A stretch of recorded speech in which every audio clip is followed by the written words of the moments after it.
So, update 1.18, ladies and gentlemen, has been live on every single server now for 1 day. It went live yesterday.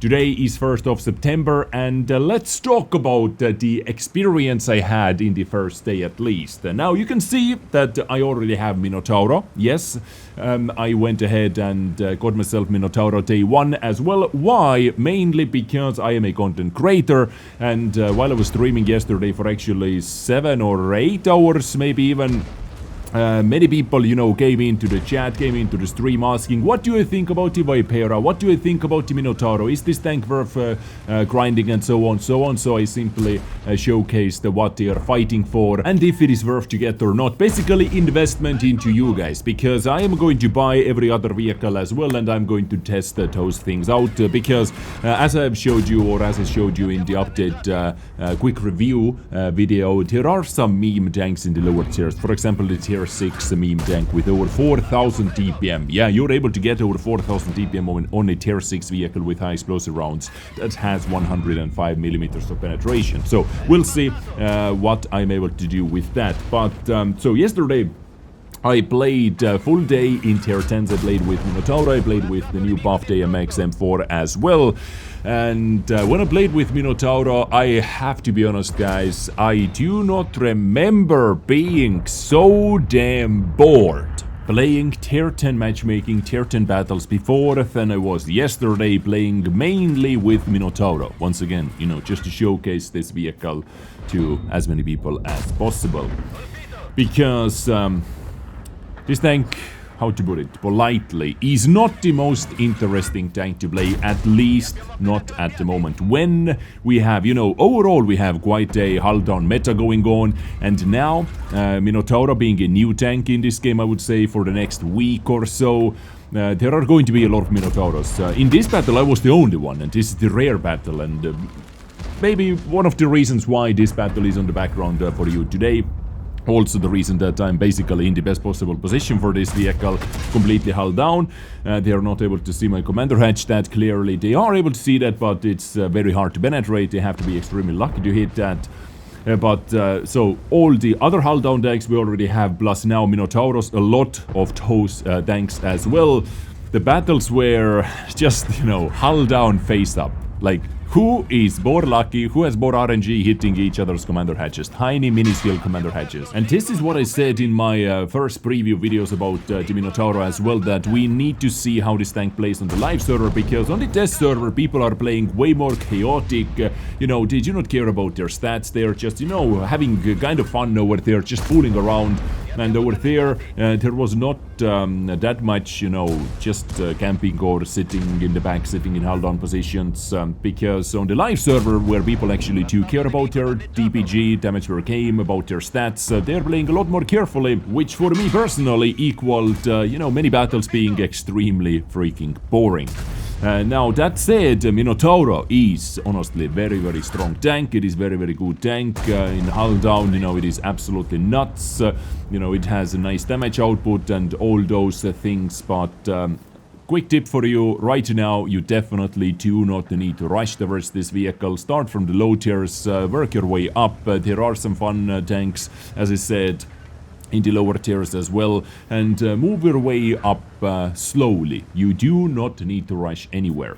And me personally, I was having so much more fun in the AMX M4 54, for example, which was buffed and now is absolutely amazing. The gun is like, the gun is nuts. The gun on AMX M4 right now is actually nuts. If you have this vehicle, definitely try out the buffed version of it. It doesn't even need to carry the stabilizer, and the gun is just working like a charm even without the stabilizer, so definitely check it out. Or it is time to play some lower tiers. I think I am actually going to work on the marks on Type 62. By the way, which I have not mentioned on the channel before. Link is in the description where you are able to pick up my bundles as well, because Wargaming actually made bundles available again, content creator bundles. Purchasing those bundles is directly giving us some tips, as shown over there. The small bundle, €5 tip, the middle bundle 7% tip, and the big bundle 10% tip. So if you were thinking about picking up Type 62, which is not on sale too often actually. It's on sale quite rarely. You may check it out, or if you want T44-100 and the SU-122 combo pack, it is also up there. SU-122, by the way, still holds my record with getting 3 Top Gun consecutive battles. 3 Top Gun battles in a row in SU-122-44. Or if you're looking for the weekend grind bundle, the smallest one has some boosters: experience booster for field mods, tank grinding, then crew experience plus 300% plus 100% experience, and also the credit booster, which is also a very valuable thing to get. So if you were thinking about picking up something anyway, or if you want to take a little break from the tier 10 battles, the option is over there, link is in the description. You do not have to do that for the sake of simply supporting me, but only if you wanted to pick up something anyway, the option is over there. But now let's get back into the battle. Sorry for this little sellout section over here, but I simply, forgot that I have not talked about that before. Anyway, Minotauro and the tier 10 experience. How was the tier 10 experience for you yesterday, if you played any battles? I played like close to 50 battles actually yesterday during the stream, and I have to say the quality, the overall quality of battle was quite trash. And what I mean by the quality of battles being quite trash over here was the amount of 5 to 15, 15 to 5, 15 to 3, 3 to 15 wins and losses. The amount of those battles was absolutely nuts. Most of the battles went down like this.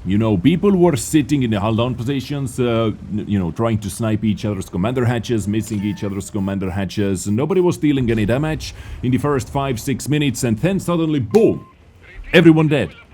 Like, one side decided to push in, completely dominated the other side, outnumbering enemies, outnumbering allies, everyone dead, boom, and now the hull down flank is getting flanked as well, and boom, battle is over.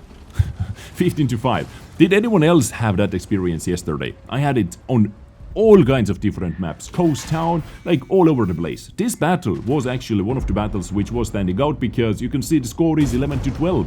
And, we are very low on hit points, but hopefully we're able to take out his units as well. But the score of this battle was very, very rare. This type of score was very, very rare, where both teams had at least 10 kills. I don't know. Like, I actually don't know what is going on. And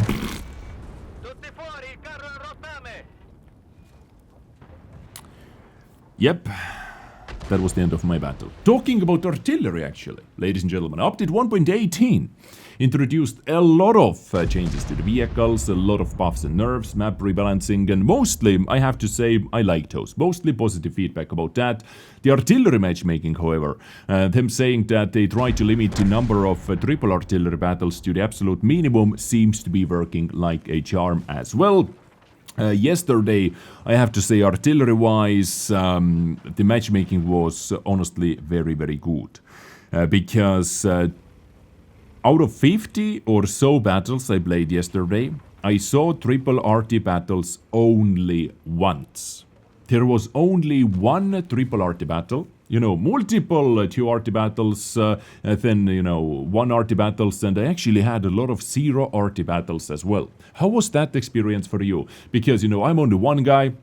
I have only, one guy's sample size, but honestly, let me know in the comment section, what was your experience with the artillery matchmaking? And, as I asked before, overall quality of battles and how many hull down tanks, how many Minotauros did you see in every single fight, all those things. But like the artillery, seems like they definitely nailed that.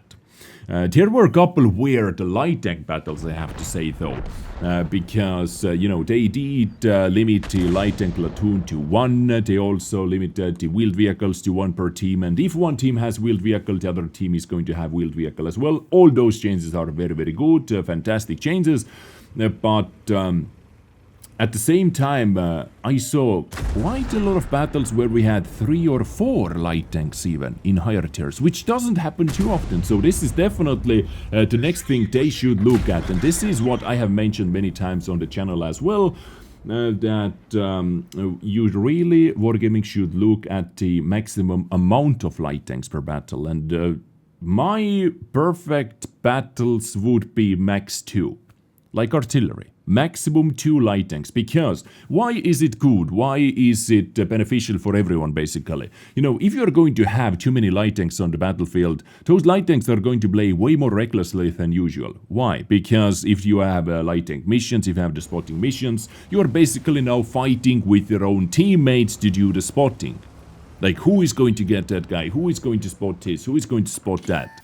You know, it is beneficial, I would say, for everyone if we limit the amount of light tanks as well. In lower tiers, things are even more crazy, and that should be looked at ASAP. Like, when I was trying to mark my AMX 1357, which I was able to do, but there were a lot of battles where I saw 6 light tanks per team. There was even one battle with 7 light tanks per side. 14 light tanks in total. Like, this is like little cockroaches, you know, little cockroaches are driving around everywhere. So the light tank matchmaking definitely should be looked at, but overall the map changes I too like, so far at least, but of course we have to play the new map Outpost. I was able to play a couple battles on the new Outpost map as well. I have to say, the first 3 battles I was able to play over there feels like it is bigger minds. I don't know, it feels like it is bigger minds, because once you get the hill you have the full map control almost. You were able to see stuff on every single flank. Of course there are hills and bumps here and there, but the overall, how to say that, you know, the feel was Mines 2.0, bigger minds. We'll see how it is going to behave, or what I think about that down the line when we have more battles played on that map. But, you know, have you played on it? Once again, what do you think about that? A lot of things to talk about in the comment section today, ladies and gentlemen. Anyway, that is me done, I believe, with today's video. It is time to take a little chill break from the tier 10s. I'm still going to play a couple tier 10 battles here and there, but maybe I'm actually going to focus on marking type 62. Once again, if you are watching this in the first couple hours while it is released, most likely you can see us live over at twitch.tv/Dezgames. You know, if you want to tune in, feel free to do so, and let's have some fun together. You have been beautiful and sexy as always. Please continue being so, doing so. I get you next time with something else. Thank you for tuning in. Bye bye. See you next time.